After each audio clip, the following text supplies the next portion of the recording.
Hey y'all. Hi guys, it's your favorite aunties. I'm Tonya. I'm Tay. And today, Jesus Christ. Yes. Today we are doing a story time, like slight mukbang for you guys. Yes, y'all. My baby made us some fantastic salad. Don't ask me what's in it. Ask her So we what's have in salad it. and wings. See if we can get a cute thumbnail. All right. Yes, y'all. But we have today our famous wings, which are like a spicy, kind of hot chili. I ain't put no chili in here. No, chili. It's a sweet chili. pepper. Okay. So I say Is it spicy sweet chili pepper or is it because it's not sweet and sour, right? Okay, yes. And then what else you have, babe? I have my ranch for my wings. Yes, you guys. So we are just here to talk to you guys about our story time, about our trip, guys. We're gonna tell y'all about our trip from St. Louis to Las Vegas. Yes, y'all. So we're just gonna go ahead and sample this food out, y'all, because I am starving. Let me see. It looks fantastic.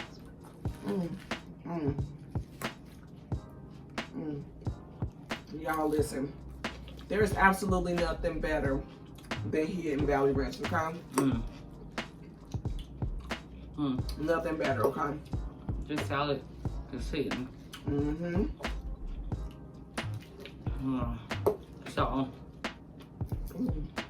girl, as y'all know, we moved to Las Vegas back in February of 2021. Well, y'all, the story time is how our 24-hour trip turned into like 3 days.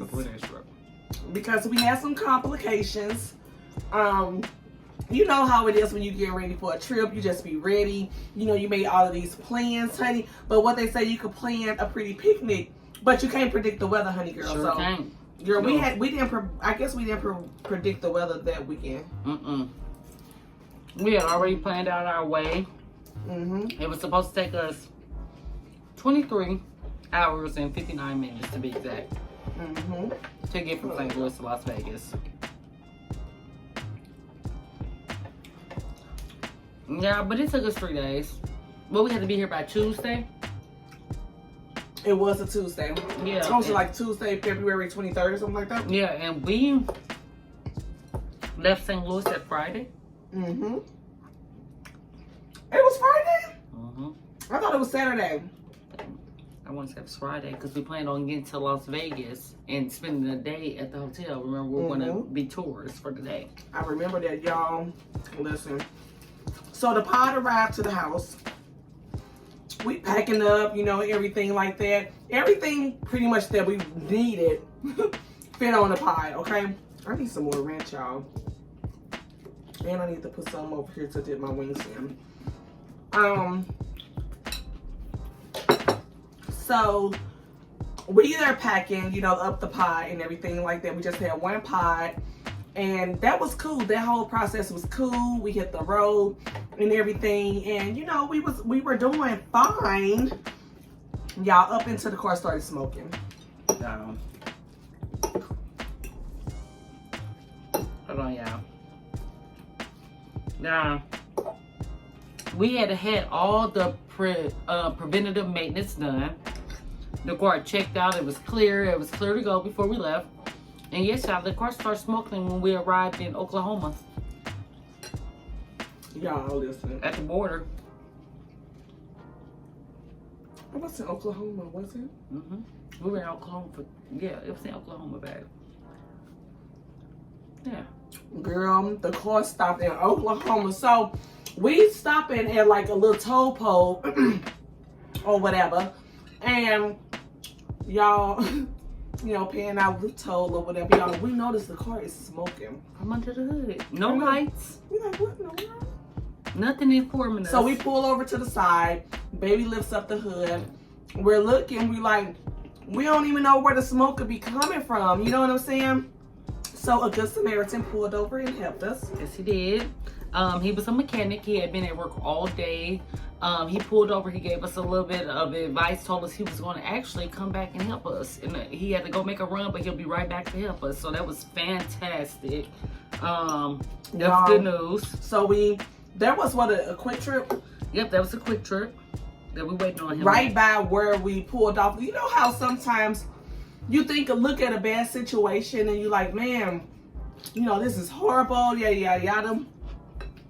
Honestly, you guys, we were just happy that we had somebody there that was willing to help us. We were happy that there was a gas station right there in case we needed anything. We were happy that there was a hotel nearby that we could stay in. So, we kind of looked at the good side of everything and drove over to the quick trip. We waited on him at the quick trip. His father showed up, and first of all, y'all, his daddy got out the car. He was standing right on the side of my passenger door. He was just like standing there, and I was like, oh Lord, who are these white people? Yeah, because we were in a small town in Oklahoma. The next big town was in at least 25-30 miles up Oklahoma. So we were in a very, very small town. So his dad showed up, standing at baby's door. So I finally got out the car, found out his dad showed up. His dad is also a mechanic. His dad sent he sent his dad instead because he couldn't get back in town in time, and he knew that we were stranded there. So after that, y'all, when his daddy showed up, I was so happy, honey, because it was getting dark, girl. It was dark at the quick trip, y'all. And mind you, we are in the middle of no man's land in Oklahoma. I was just happy, like I said, that we were somewhere we could stay all night, and I like in the middle of no man's land, in the middle of the desert somewhere, no hotels, no nothing.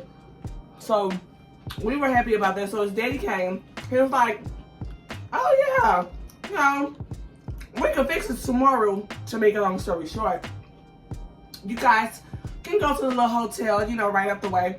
We'll meet y'all with it in the morning. Yeah, I must say, I was a little skeptical about that. I was like, me too. I was like, are they gonna try to scheme us, or they setting us up at this hotel?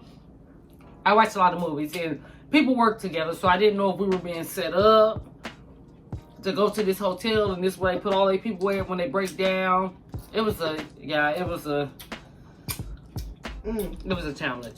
Girl, anyway, so when we got to the hotel, y'all, I hardly even liked it. It was like, we never stayed at like a Days Inn, Motel 6. It was like one of those, I forgot the name of it, what hotel it was, but y'all, we ended up staying there.